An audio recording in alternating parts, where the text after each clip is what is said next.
Okay, so with this question we've been asked to sketch the equation, which is a quadratic equation.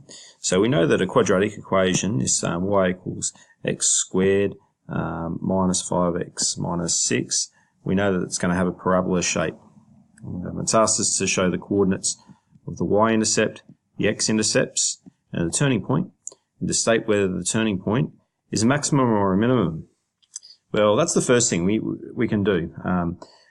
And it'll be worth a half mark. We know that a parabola shape, if you have a positive x squared coefficient, which we do here, there's nothing in front of the x squared, which means that it's positive. That means you're going to have it being concave up, and it will reach a minimum. If we had a negative in front of that x squared coefficient, then you'd have it being concave down, and it would reach a maximum. So that's if it's a negative.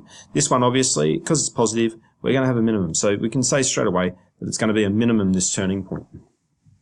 Okay. The steps then are, let's work out what the y-intercept is. So to find the y-intercept, what you do is you say the y-intercept occurs at x equal to 0.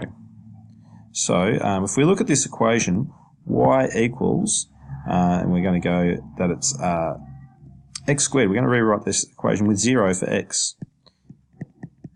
So instead of x, let's get rid of that x. 5 times 0 minus 6. Well, when you do that on the calculator, you get negative 6.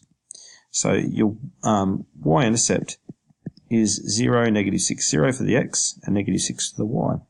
That's your y-intercept. Now let's find out where that is on the on our graph, and let's graph it. So this is our y-axis here. Let's go on here.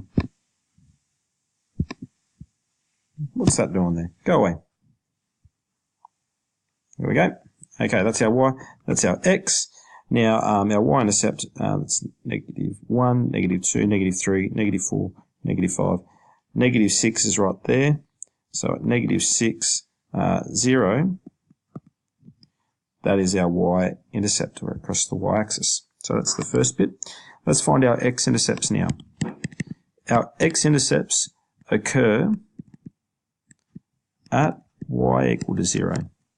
So what that means is we rewrite the equation, y equals x squared minus 5x minus 6. But instead of y, we're going to put 0 for y.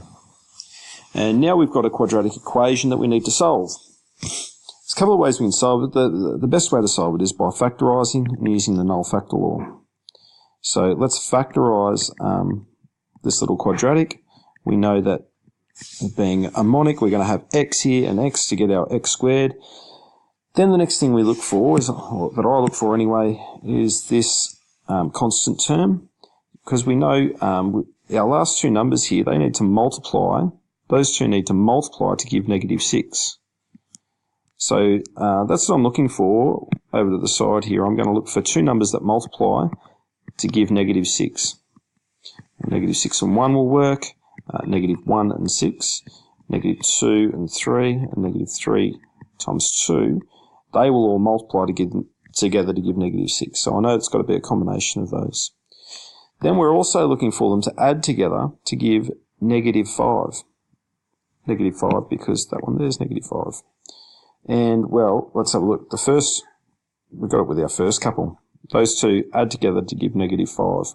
So we know that it's going to be negative 6 plus 1. This would have given 5. That would have given positive 1. That would give negative 1. Now, you can also check it. That should expand to give the original equation using FOIL. So hopefully we're good with our expanding.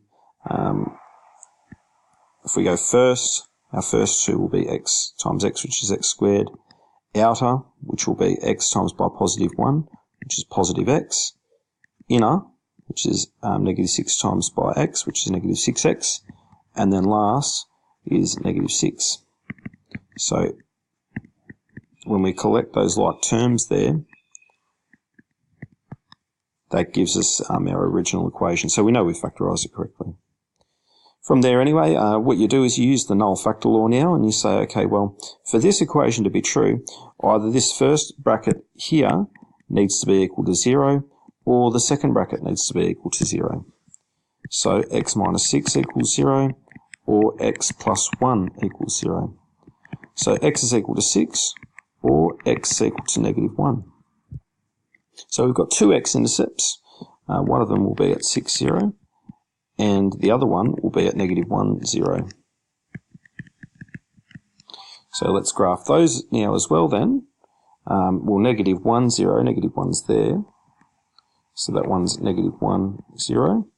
And our other one is 1, 2, 3, 4, 5, 6 across there.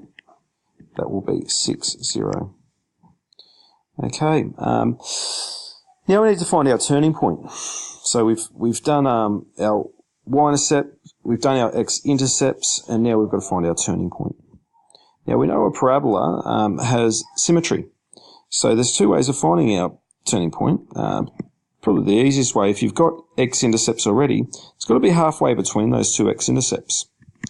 So our turning point, probably the easiest way to find the x-intercept, or the x-coordinate of our turning point, is to just find the average of the two intercepts.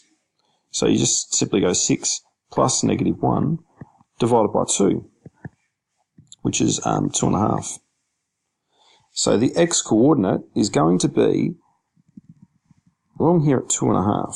So that's 1, 2, 3, 2.5. It'll be passing through that point somewhere. Now, we don't know the y-intercept though, the y-coordinate of that. So in order to find the y-coordinate, we say at x equal to 2.5, let's work out what the y-coordinate is for that by saying, well, this was our original equation, and we're substituting 2.5 into that to work out what the y value would be. So 2.5 getting squared minus 5 times by 2.5 minus 6, which when you put it on the calculator gives you negative 12.25. So the turning point is a minimum at 2.5, negative 12.25 for the y-coordinate. So let's see, that's negative 7, negative 8, negative 9, negative 10, negative 11, negative 12, negative 12.25, and 2.5. So 2.5 for the x. It's about a quarter of the way down there. That's our turning point.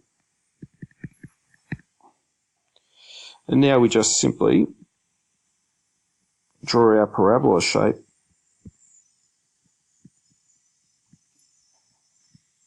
to finish it off.